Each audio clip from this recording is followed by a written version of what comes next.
Hey everybody, it's Dr. May. How's it going today? Well, I hope things are good with you guys. I realized that I had referenced using courage in recovery in a lot of my other presentations, but I really wanted to do something specifically on that, just to really highlight it for everyone and to kind of make it so you could really take it with you and make it clear in your mind. So that's what today's talk's going to be all about. Okay, so this is hot off the press. I just made it today.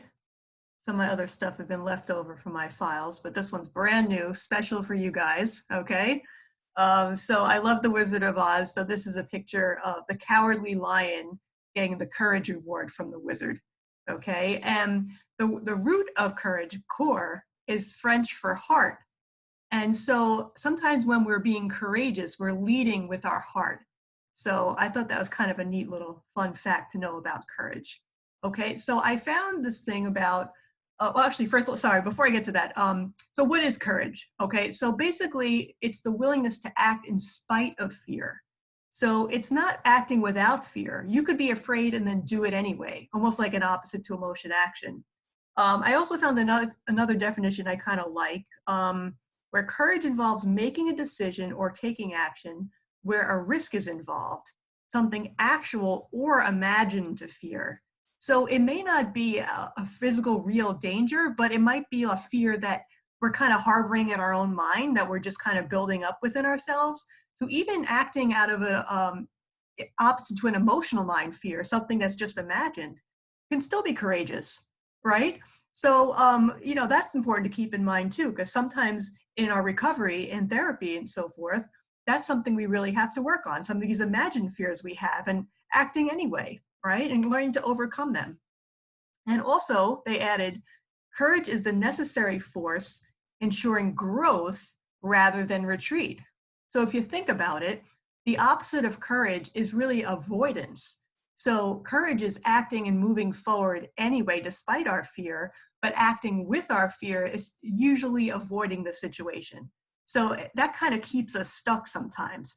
So if we want to make personal change and growth, we need some courage, right? Because it's involving us kind of moving to that next level of our personal development.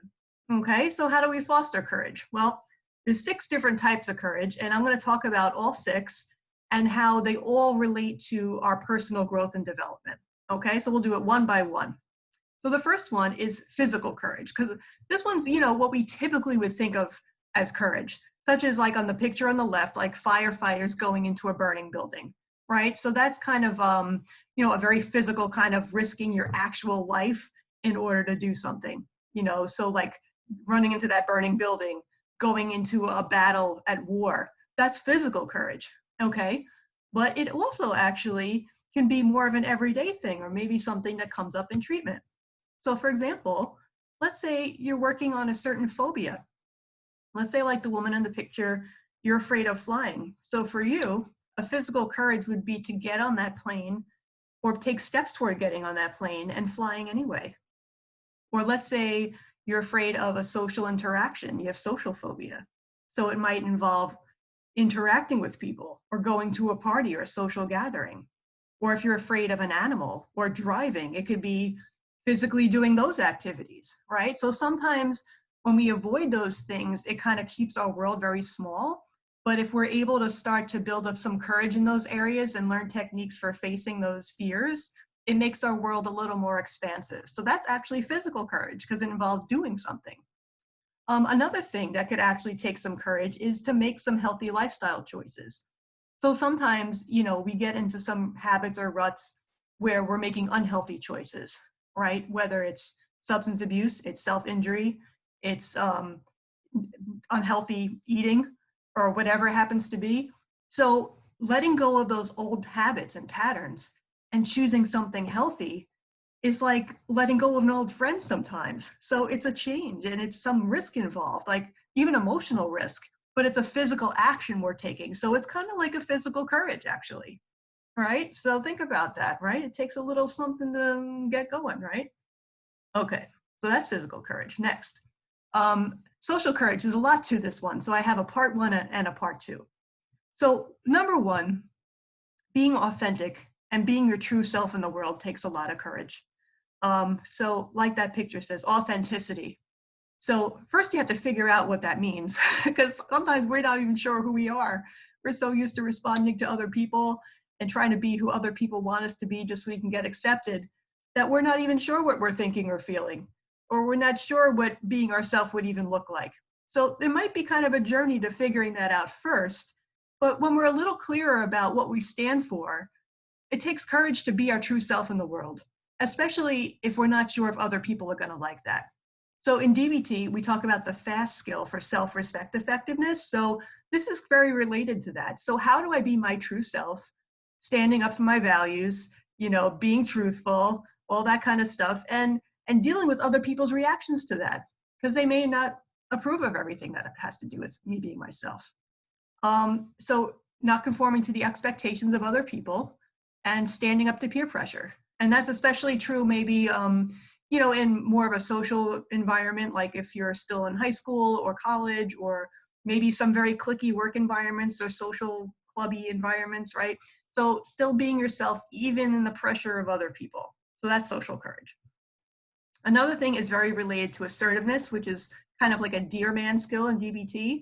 So having the courage to ask for what you need or want, knowing that the person could say no or argue with you or shame you, right? It takes some courage to face that person and really ask. And also expressing your opinions or your preferences, even if they happen to be different from those of other people, may not be popular. And sometimes you might be the only person in the room who feels a certain way, or maybe the only person who's standing up to some injustice. So being able to speak that and tolerate other people's reactions, definitely a social courage, okay? So this is the part 2, okay? So in treatment especially, asking for help when you need it. Nobody really recovers alone. Everybody needs some people in their life, even if it's like one really good therapist, but usually we need other people involved too, right? And that's why 12-step programs are there, because we need a social environment to help us through this thing.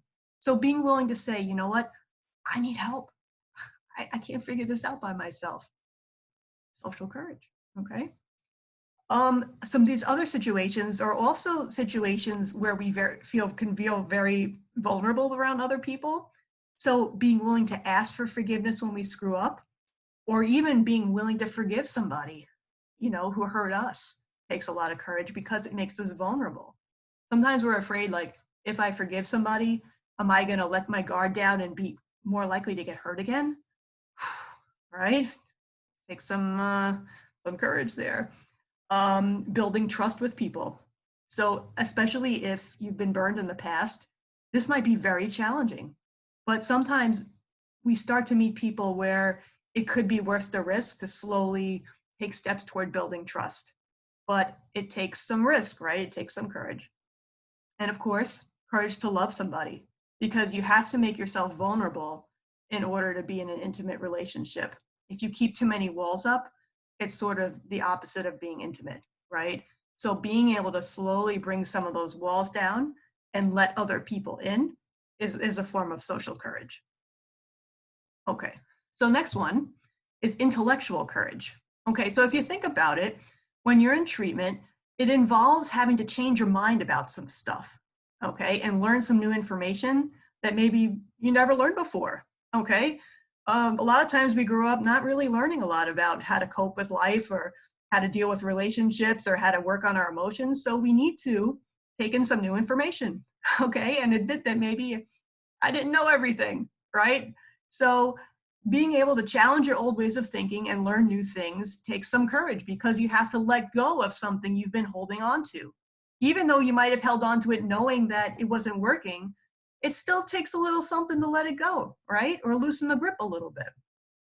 Also, in the process, you might have to ask some questions, and because you don't understand it all, but that's okay.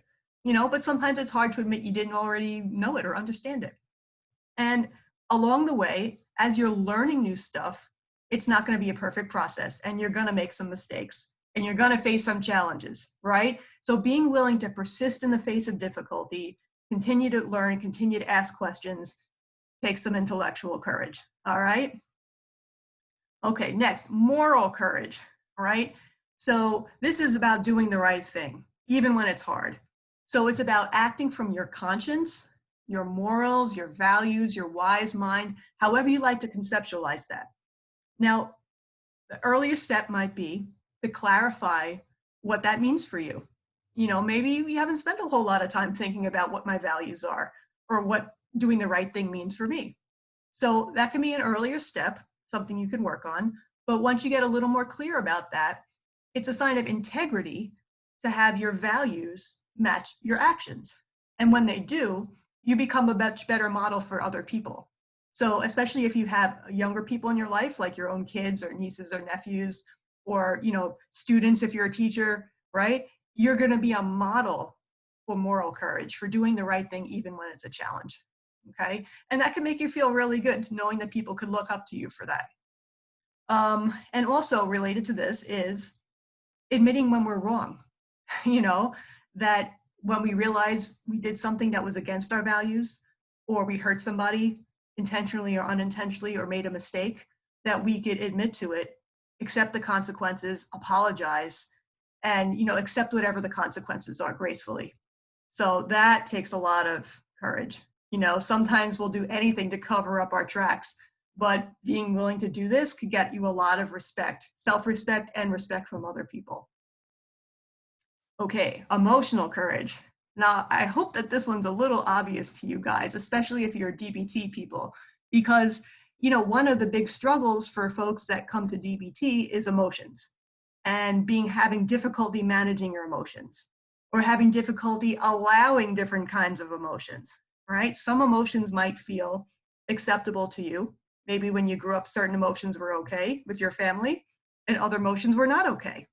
And so you still have that with you now. So maybe it's okay for me to be scared, but it's not okay for me to be angry.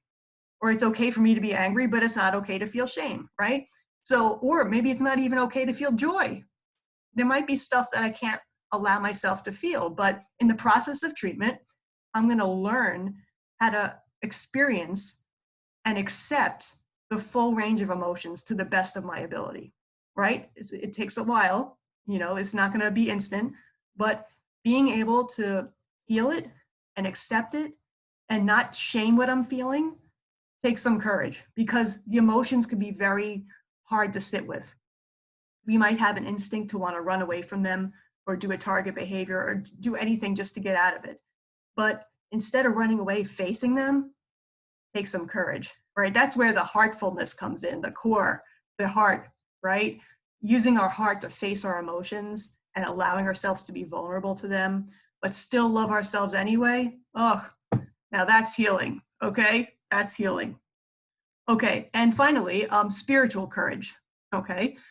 This does not mean religion, it just means spirituality. So what are some of the components of spirituality? So one is asking some of the deep life questions or existential questions. So like the Snoopy cartoon says here, like, where am I going? What am I doing? What is the meaning of life? It could also be like, what's my purpose on this planet? What have I come here to do? What am I meant to accomplish in this lifetime? If I look back at the end of my life, what do I want my life to mean? Okay. And being open to grappling with these questions and knowing, like, I may not fully get an answer, but I might get a little bit more clarity, take some willingness and courage to explore, because they're kind of deep,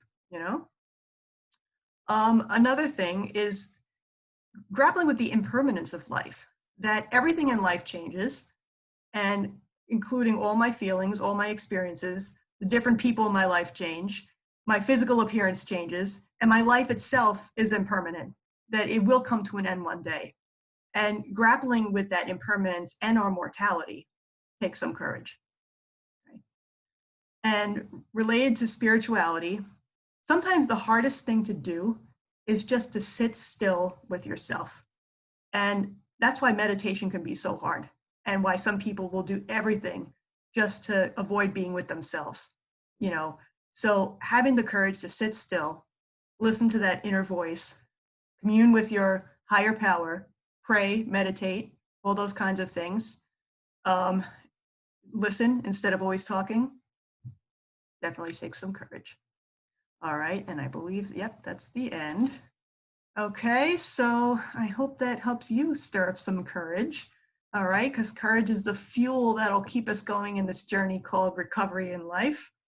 And so I hope you keep going too. All right. Well, thanks for listening, and I'll see you soon. Bye, guys.